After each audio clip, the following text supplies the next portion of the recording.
அந்த ஆசைகளை எல்லாம் முற்றிலும் விட்டுட்டு பேர் அமைதியுடன் இருக்கும் போது நம்ம பேரின்பத்தை பெறுகிறோம், ஞானத்தை பெறுகிறோம், நிப்பானத்தை பெறுகிறோம்.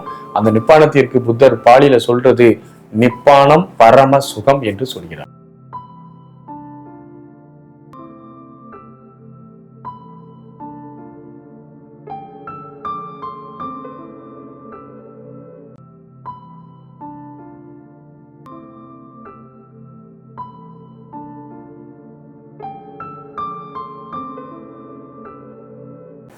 அனைவருக்கும் அன்பான வணக்கங்கள். நம்ம ஒரு மனிதன் இந்த உலகத்துல சுமூகமாக இயங்க வேண்டும் என்றால் நிறைய பேருடைய உதவியை நாம் நாட வேண்டியிருக்கிறது. இந்த உலகத்துல உதவி பெறாமல் அல்லது இந்த உலகத்தினுடைய எந்த விதமான தொடர்பும் இல்லாமல் நான் மட்டும் தனியாக வாழ்ந்து விடுவேன் அப்படின்னு ஒரு உயிர் சொல்ல முடியாது. நாம் போட்டிருக்கக்கூடிய இந்த உடை, நாம் அமர்ந்திருக்கக்கூடிய இருக்கை, நாம் இப்போ உங்களோட பேசிட்டு இருக்க இந்த காணொளி அந்த வீடியோ எடுக்கக்கூடிய இயந்திரங்கள், லைட்டு, இடம் எல்லாமே நம்ம ஒருத்தரை ஒருத்தர் சார்ந்து தான் இருக்கணும். ஒரு பிடி உணவில் உலக ஒற்றுமையே பார்க்கலாம். ஒரு உணவு கிடைக்குது அப்படின்னா அரிசியை நம்ம எடுத்துட்டு வைக்க தட்டில் போட்டு சாப்பிட்றோம். அந்த தட்டை கண்டுபிடித்தவன், அதுக்கான அந்த உலோகத்தை கண்டுபிடித்தவன், அந்த உலோகத்தை தட்டாக மாற்ற முடியும் என்று யோசித்தவனுடைய அறிவு, அதற்கான நிறைய மிஷின்ஸ், அந்த மிஷின்ல இருக்கக்கூடிய உதிரி பாகங்கள், அதை ஸ்பேனர், அந்த நட்டு, அந்த உணவு, நெல்லை கண்டுபிடித்தவன், அந்த நெல்லை விவசாயம் பண்ண முடியுங்கிற அவனுடைய அறிவு, அந்த நெல்லை அறுவடை பண்றதுக்கான மிஷின், அதை தொழிலை நீக்கக்கூடிய மிஷின், விவசாயிகளுடைய அறிவு, உரத்தை கண்டுபிடித்தவன், இப்படின்னு பார்த்தீங்கன்னா ஒரு பிடி உணவுல இந்த உலகமே அதுல அப்படி வந்துடும். இந்த உலகத்தில் நாம எல்லாரையும் சார்ந்துதான் வாழணும். நான் தனிப்பட்ட முறையில வாழ்ந்துருவேன் அப்படின்லாம் நம்மளால நினைச்ச முடியாது, சொல்ல முடியாது. அப்ப நம்ம சார்ந்து வாழக்கூடிய ஒரு கட்டத்துலதான் அந்த உலகம் இருக்குது.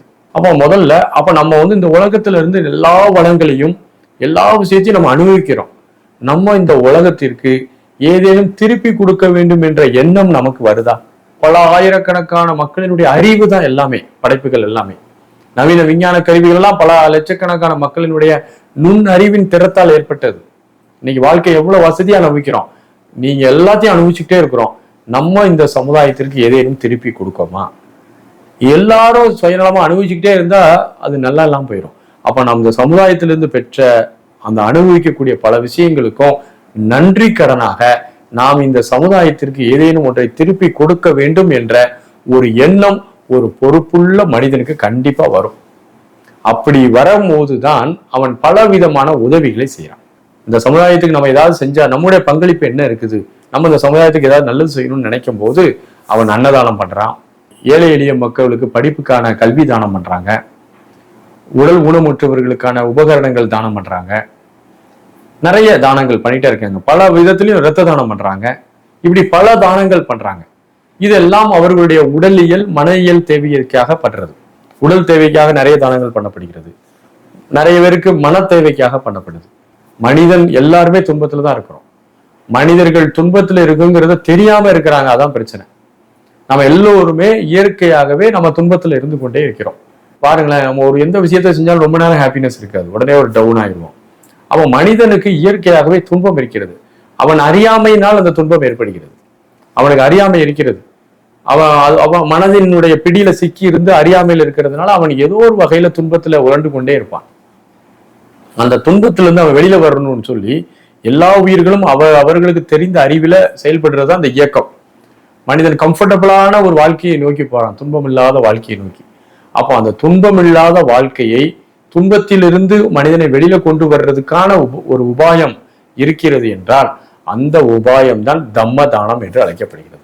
ஒருவன் உண்மையை புரிந்து கொள்ளுதல், ட்ரூத் அப்படின்னா என்ன, ரியாலிட்டினா என்ன அப்படிங்கிறத ஒருத்தன் கண்ணை மூடி உட்கார்ந்து தெரிந்து கொள்ள முடியும். அதற்கான வாய்ப்பை கொடுக்கிறது தான் தம்மதானம் என்பது. புத்தர் பெருமான் பொருளாதார வாழ்க்கையை மையப்படுத்தி தான் வாழ்க்கை இருக்கிறது என்று விரும்பினால் அவர் அந்த அரசாட்சியை இன்னும் விரிவுபடுத்தி இருக்கணும், இன்னும் பல இடத்துல போர் புரிந்திருக்கணும், இன்னும் பெரிய நாடுகளை எல்லாம் பன்னர்களை எல்லாம் தன்னுடைய வசத்துல கொண்டு வந்திருக்கணும். ஆனால் அவர் அதுல ஒரு விஷயம் இல்லை, அது ஒரு உண்மையான ஒரு நிலை இல்லை அப்படிங்கிறதுனால தன்னுடைய அரசையே துறக்கிறார். துறவுலே பெரிய விஷயம். நம்ம நம்ம ஒரு 5 கோடி இருக்கோம் துறக்கிறது இல்லை, ஒரு மிகப்பெரிய அரசாட்சியவே துறந்து காட்டுக்கு சென்று அந்த துன்பத்திற்கான விடையை கண்டுபிடிக்கிறார். துன்பத்திற்கான ஒரு வழிகள் எல்லாம் நீ ஆசைப்பட்டு அதுக்கான செயல்பட்டு இருக்கிறதா துன்பம். அந்த ஆசைகளை எல்லாம் முற்றிலும் விட்டுட்டு பேர் அமைதியுடன் இருக்கும் போது நம்ம பேரின்பத்தை பெறுகிறோம், ஞானத்தை பெறுகிறோம், நிப்பானத்தை பெறுகிறோம். அந்த நிப்பானத்திற்கு புத்தர் பாலியில சொல்றது நிப்பானம் பரம சுகம் என்று சொல்கிறார். அப்ப அதை அனுபவிக்கிறார். அப்ப நம்மளும் ஒருவருக்கு உண்மையை குறித்த ஒரு அறிவை பகிர்ந்து கொள்வதுதான் தம்மதானம். நீங்கள் தம்மதானம் என்றால் என்னவென்று என்னிடம் கேட்டிருக்கிறீர்கள். தம்மதானம் என்றால் ஒருவர் மனதை கடந்து போவதற்கான மார்க்கத்தை அவருக்கு சொல்லிக் கொடுக்கிறது தான் தம்மதானம். அந்த தம்மதானத்தை நீங்கள் புரிந்து கொள்ளுங்கள். நிறைய பேருக்கு தம்மத்தை பரப்புங்கள். தம்மத்தை பரப்பும் போதுதான் ஓரளவு இந்த உலகம் சமநிலையில் இருக்கும்.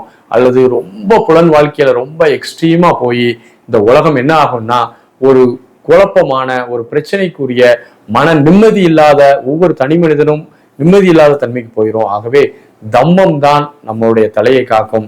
தம்மத்தை பரப்புதல் தான் ஒவ்வொருவருடைய மிகப்பெரிய ஒரு தொண்டாக இருக்கும். இந்த சமுதாயத்துல இருந்து நம்ம எண்ணற்ற விஷயங்களை வாங்குறோம். நம்ம இந்த சமுதாயத்திற்கு ஏதேனும் கொடுக்க வேண்டும் என்று விரும்பினால் தம்மத்தை குறித்த அறிவை வழங்குங்கள். வாழ்த்துகள். நன்றி, வணக்கம்.